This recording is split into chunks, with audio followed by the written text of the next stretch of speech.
అలాంటిది 8 మంది నామినేషన్స్లో ఉంటే హౌస్లో 9 మంది ఉన్నారు, ఇంకా డబుల్ ఎలిమినేషన్ లేకుండా ఉంటుందా? ఎవరైనా గెస్ చేయొచ్చుగా, ఈజీ గెస్, డబుల్ ఎలిమినేషన్ అవుతుంది, ఈరోజు అయ్యింది. సో డబుల్ ఎలిమినేషన్ అది మాత్రం ఫిక్స్ చేసుకోండి. ఇప్పుడు ఎవరెవరు ఎలిమినేట్ అవుతారా? అవినాష్ టికెట్ టు ఫినాలే గెలిచినంత మాత్రాన సేవ్ అవ్వాలని ఏమైనా రూల్ ఉందా? 100% ఏమీ లేదు. కానీ దాని రిలేటెడ్గా ఏం జరిగింది అనేది క్లియర్గా క్లారిటీ ఇస్తాను.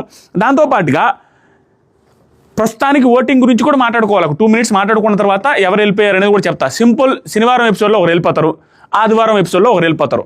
అది పక్క, అది ఎవరికైనా తెలిసిందే. డబుల్ ఎలిమినేషన్ అన్న ప్రతిసారి జరిగేది. శనివారం ఎపిసోడ్లో ఎవరైతే లీస్ట్లో ఉంటారో వాళ్ళు వెళ్ళిపోతారు డబుల్ ఎలిమినేషన్ అయినప్పుడు. ఆదివారం ఎపిసోడ్లో ఏం చేస్తారంటే ఆ లిస్ట్ 3లో ఉండే వాళ్ళు మిగతా ఇద్దరు ఉంటారు చూసిన వాళ్ళిద్దరిని నిలబెట్టి వాళ్ళలో ఒకరు వెళ్ళిపోతారు. అది జరగబోతుంది. ఇప్పుడు మన పాయింట్లోకి వద్దాం. ఫస్ట్ అందరికీ తెలుసు స్వామి, ఏ యూట్యూబ్ ఛానల్ అయినా ఓపెన్ చేసుకోండి, ఏ ఇన్స్టాగ్రామ్ అయినా ఓపెన్ చేసుకోండి, ఎనీ యూట్యూబ్, ఎనీ